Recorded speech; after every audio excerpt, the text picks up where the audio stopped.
मेरा सौभाग्य है, अहोभाग्य है कि आज कोल्हापुर की इस पवित्र धरती पर आ पाया हूं।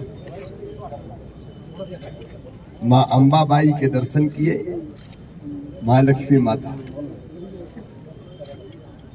वो कोल्हापुर पर, महाराष्ट्र पर, पूरे देश पर और पूरे विश्व पर कृपा की और आशीर्वाद की वर्षा करें, यही उनके चरणों में प्रार्थना है। क्योंकि भारत का संदेश है केवल अपना नहीं, विश्व का कल्याण हो।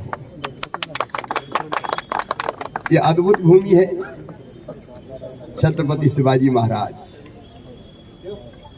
हिंदवी स्वराज की जिन्होंने स्थापना की। छत्रपति साहू जी महाराज में चमत्कृत हो जाता हूं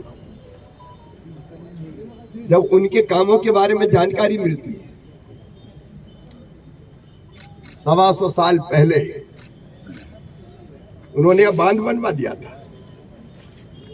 और कोल्हापुर की इस क्षेत्र के किसानों की समृद्धि का कारण है। तो उस बांध के कारण किसानों ने फसलों का उत्पादन प्रारंभ किया। तो आज पर कैपिटा इनकम में मुझे जानकारी मिली कोल्हापुर नंबर 1 या नंबर 2 पर रहता है, नंबर 2 पर। उनका विजनरी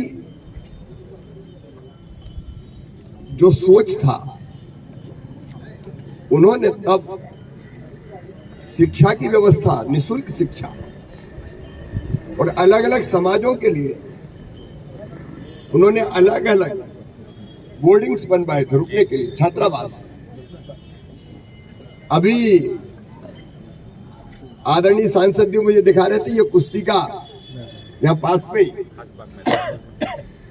उस जमाने में मिट्टी में जो कुश्ती होती थी, आज भी होती है, आज भी शाम को दंगल है, मुझे बता रहे थे। और आरक्षण का बीजारोपण सामाजिक न्याय के लिए कहीं हुआ तो इसी धरती से छत्रपति साहू जी महाराज। ऐसे पुण्यात्मा के चरणों में मैं प्रणाम करता हूं।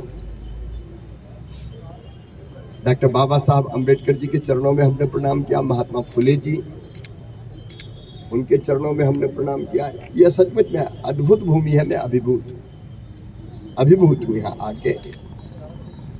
और जैसा अभी आपको बता रहे थे सांसद जी, मैं आया था 1975 में यहाँ स्कूल के ट्रिप में, और तब भी कोल्हापुरी चप्पल बहुत फेमस थी। तो हम लोगों ने उस समय कोल्हापुरी चप्पल खरीदी थी।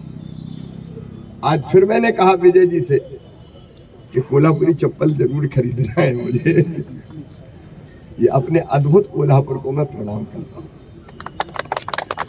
और मैं धन्यवाद देता हूँ अध्यक्ष जी आपको कि हमारे व्यापारी भाइयों से मिलने का मुझे मौका मिला। प्रधानमंत्री नरेंद्र मोदी जी सबका साथ, सबका विकास और सबका विश्वास और सबके प्रयास। उनका मंत्री है सर्वे भवन्तु सुखिनः सर्वे सन्तु निरामया, तो सबको साथ। और इसलिए हम लोग जो संकल्प पत्र बना रहे हैं उसमें आप सबके सुझाव भी मोदी जी ने मांगे। आप वो सुझाव जरूर भेजें।